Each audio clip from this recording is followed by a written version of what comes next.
Hi guys! Welcome back to my channel. Again, my name is Jap. Kumusta po kayong lahat? So ayan guys, maraming salamat po pala sa walang sawang pagsubaybay sa ating pong daily love reading. And kung ikaw ay bago pa lang sa ating channel, mag-subscribe na po kayo. Then i-click mo na rin yung ating notification bell para lagi kang updated sa ating mga bagong upload. And guys, sa mga interesado pala sa ating private reading, nasa description box below po, yung link ng Facebook ko at saka ng page ko. Ayan, i-message yun na lang ako dyan, guys. Okay? So, ayan, uploaded na rin pala yung ating weekly reading single sign sa ating kabilang channel, sa Jade Diaries. Ayan, support nyo na rin ako dyan, guys, no? Ayan, help me na rin, guys, na maka 100 subscriber. 100K subscriber doon. And meron akong pasabog pag naka 100K na ako doon. Ganon. Okay? So, titignan natin.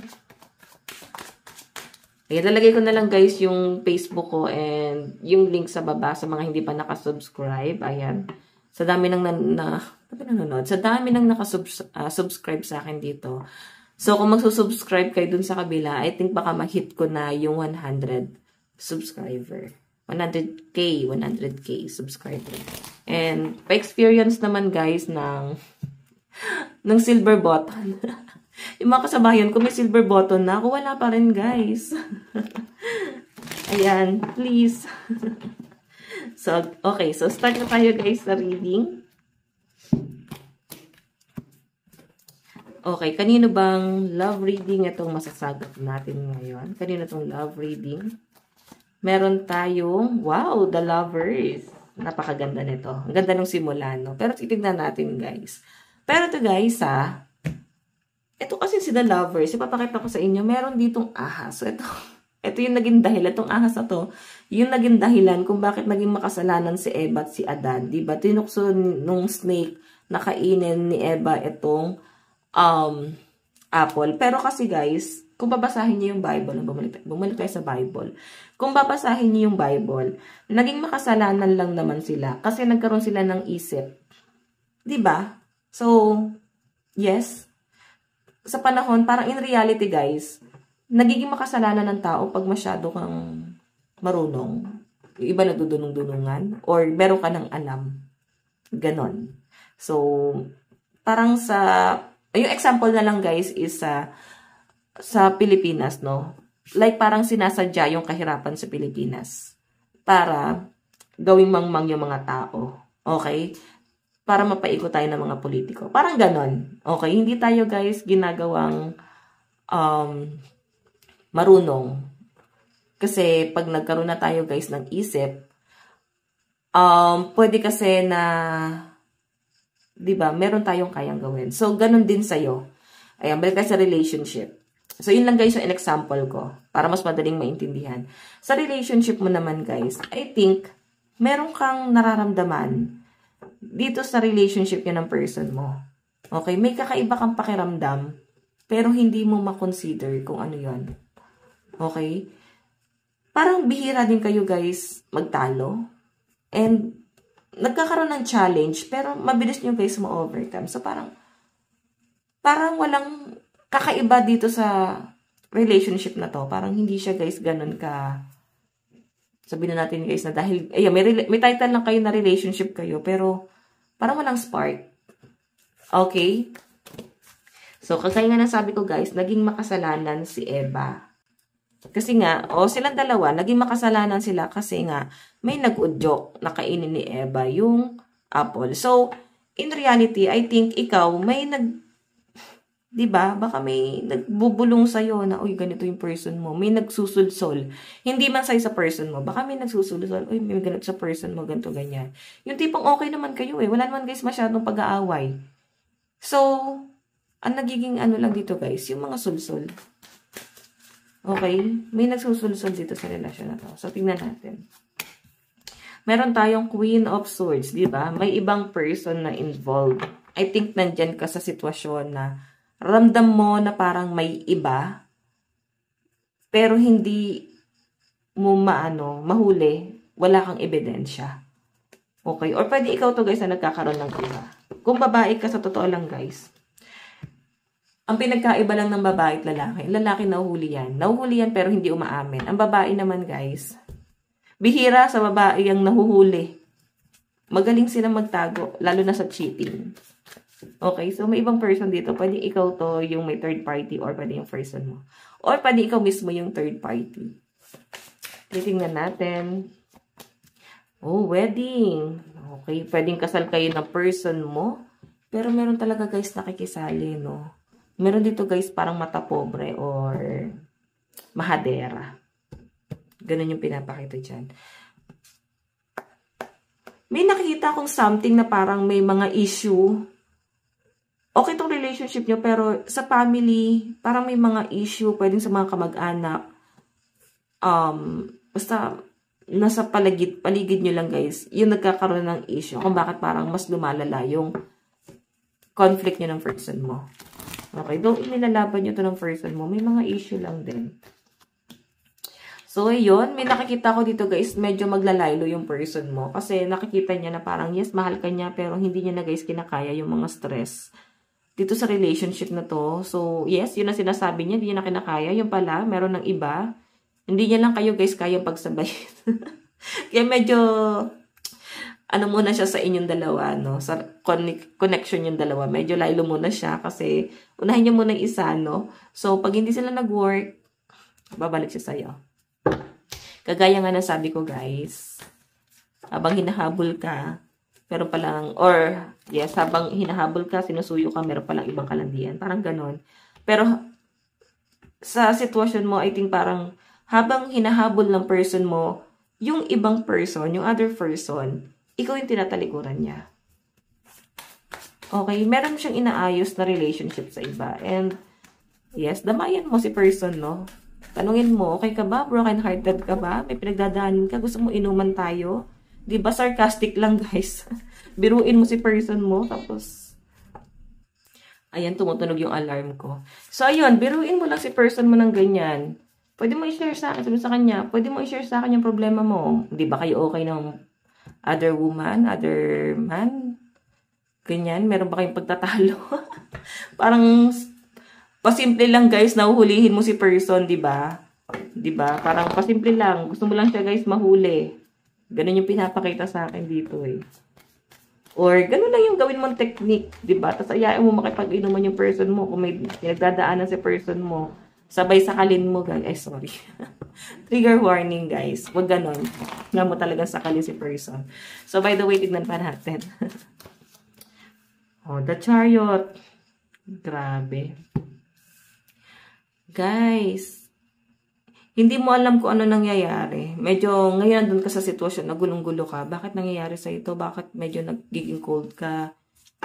Walang sweetness. So, actually, ganito na talaga kay dati. Mas napupuna mo lang siya ngayon. Kasi mas lumalala siya ngayon. Okay, no? May pagtatalong mangyayari sa inyo, guys. Kasi hindi ka na naliliwanagan sa mga nangyayari. Sobrang gulong-gulo ka na. Okay? And meron tayong 8 of Pentacles, oh. 3 of Pentacles.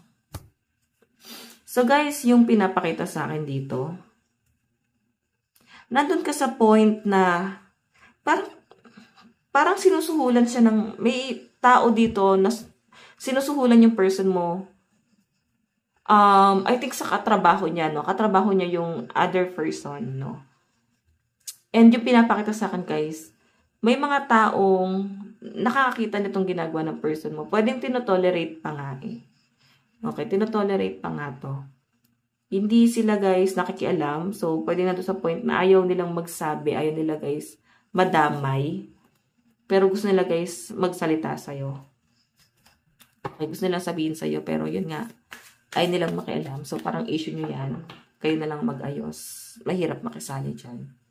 So, yan. May nakikita akong confrontation na magaganap dito, guys. Medyo intense tong nakikita kong energy. So, pwedeng kasal kayo ng person mo at yes, parang sa tagal ng panahon na nagsasama kayo, sa tagal ng panahon na parang di naman kayo nagtatalo, walang mga ganitong issue, then parang mapupunan mo, ba't parang may nagbabago sa kanya? Hindi siya ganito eh. Parang ganon. Okay? So, sige, tignan pa natin yung energy.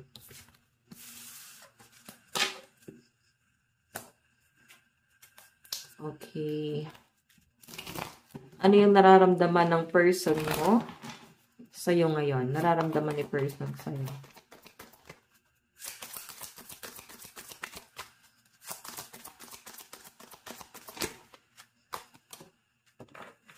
Eight, strength, Leo energy. Okay, compassion. Nakikita ko rito, guys. Matapang kang tao. Mahirap kang paamuhin. Yun ang nararamdaman sa inyo. Itong nararamdaman ng person mo, nakaka-feel to ng takot sa iyo. Hindi niya lang, guys, sinasabi. Pero takot to sa inyo. Takot tong magkamali.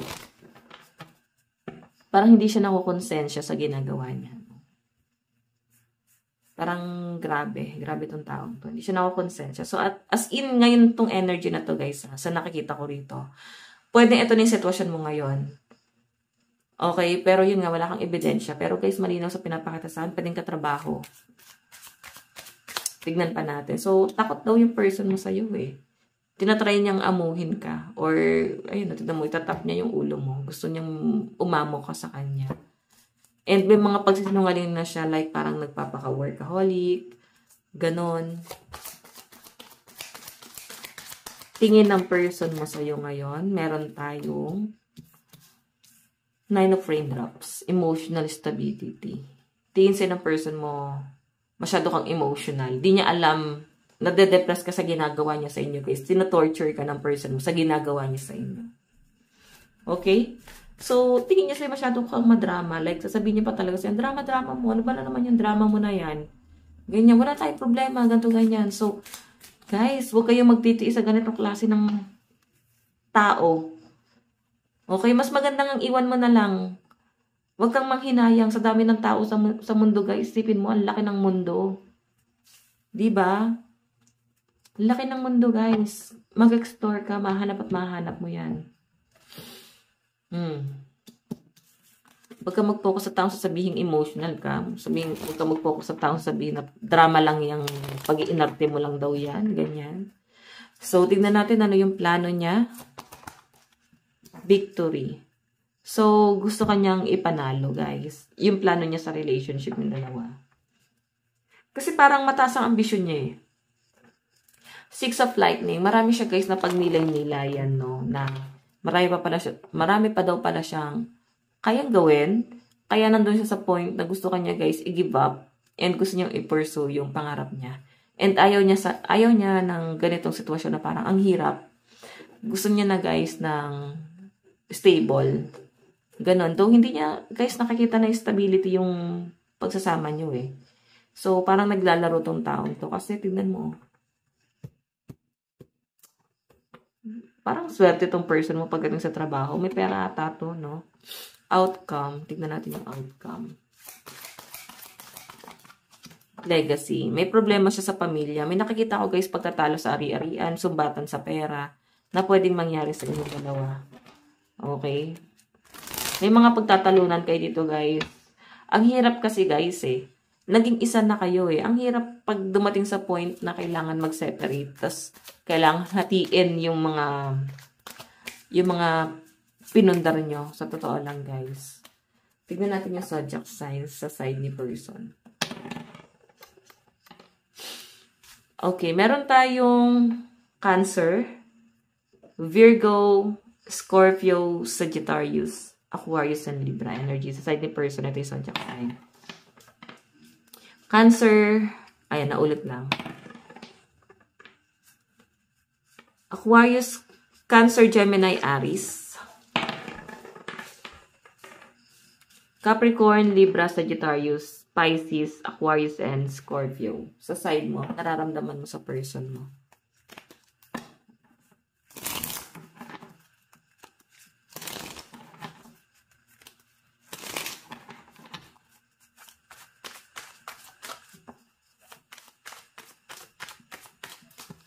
Meron tayong seek truth.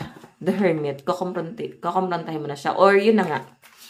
Wala pang confrontation. Pwedeng inaalam mo pa lang. Meron kang inaalam na mga ebidensya dito. So, seek truth. Meron kang gustong malaman. The Hermit kasi nakakapag-isip-isip ka na eh. Nakikita ko guys, may mga pagdududa ka na talaga. May mga hinala ka na talaga. May something dito sa inyong dalawa. Ganun yung pinapakita sa akin dito. Or pwede may something talaga sa kanya. And ramdam na ramdam mo. Pwedeng parang napapaginipan mo pa. So, ang hirap guys itanggi eh. Ganun yung pinapakita dyan. Okay? So, tignan pa natin. Ano naman yung tingin mo sa person mo? Intellect. Master of Clouds. So, ito guys, parang si ano yan, Emperor. Matigas si person, no? Nakikipagmatigasan. And, ang pinapakita sa akin dito guys, parang ang hirap niyang tibagin, ang hirap niyang paamuhin. Bakit parang, hindi naman sa parang gusto mo siyang kontrolin, pero gusto mo lang maliwanagan, ano pa bang meron dito? Parang ganon. Hindi mo makuha yung tamang sagot sa kanya eh. Kaya nahihirapan kang mag-isip ngayon. Okay? So, yung tingin mo sa kanya, masyadong nakikipagmatigasan. Ano naman ang plano mo dito sa connection yung dalawa? Heartbreak. So, may nakikita akong separation dito. May nakikita ko guys na kahit masaktan ka dito sa relasyon na to, i-give up mo tong taong to. Yes, nandun yung panghihinayang, nandun yung parang nasasaktan ka. Masakit talaga guys, lalo na kung ikaw yung mas nag-invest, ikaw yung mas nagmahal.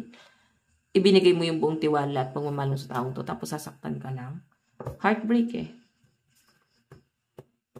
So, yung pinapakita sa akin dito guys, i-give up mo na lang siya or hahayaan mo na siya sa kung ano yung nangyayari. May separation na mangyayari sa inyo guys. Maghihiwalay at maghihiwalay kayo. And parang baka mahirapan ka mag-move on. Okay? So, para naman to sa sarili mo. So, ganun talaga guys. Pagkasugat pa lang, mahirap maghilom. Pero, pagkalipas ng panahon guys, gagaling at gagaling yan. Okay? So, paano siya gagaling guys? Kung i-cure mo siya. Ganun din yun sa'yo. Pag na-broken hearted ka, tulungan mo yung sarili mo. Yan. Tignan natin. Madaling sabihin kasi, pero sa totoo lang, pag nandun ka sa sitwasyon na broken hearted kang hirap, sobrang sakit, sobrang hirap, nakakabaliw. Okay, so tignan natin ano yung magiging outcome sa side mo. Revert. Wow, ito guys yung maganda eh. Yung Ace of Raindrops. Ace of Cups, revert. So, sinasabi dyan guys, para kang bagong tao. Yan yung outcome sa'yo. Para kang magiging bagong tao, magiging ordinaryong tao na lang din siya sa inyo guys. Pero mangyayari lang yan guys kung magpo-focus ka talaga sa sarili mo. Okay? Focus ka muna sa sarili mo. Hindi mo kailangan gumante. Hindi mo kailangan na i-compete itong taong to or patunayan mo yung sarili mo sa kanya. Kailangan mo dito guys. Parang, alam mo yun, kailangan mo dyan is enhance mo yung kung ano yung kaya mo pang gawin ngayon. Hindi ka hanggang dyan lang. Tignan natin yung zodiac sign sa side mo.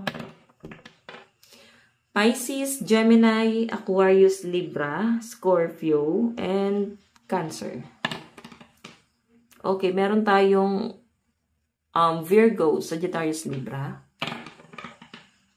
Leo, Sagittarius, Virgo, Aries, Cancer, and yes, parang nakulit pa yung isa.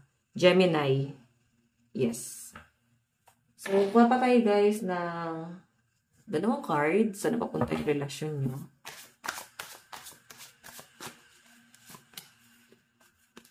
Manlilimos din sa'yo to guys. Promise.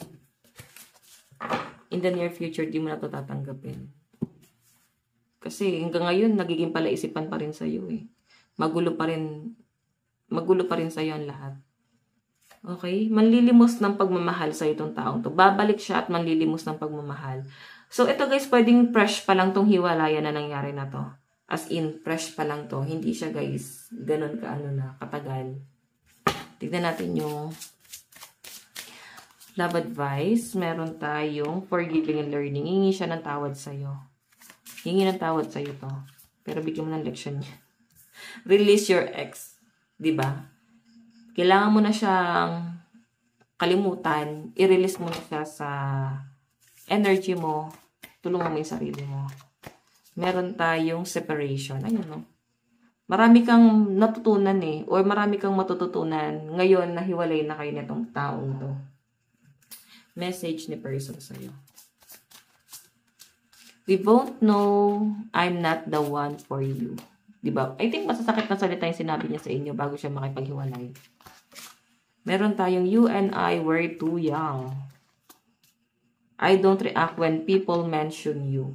So yun guys, ito lang po ang inyong daily love reading. Again, naka-upload na guys yung single sign. So, zodiac sign sa Jade Diaries. Pwede nyo akong panoorin doon. Nag-upload ako ng weekly and monthly reading doon. Okay, so please help me na ma-reach na yung 100k subscriber. Pa-experience naman guys ng silver button guys. So yan guys, maraming salamat. God bless and love you. Bye-bye.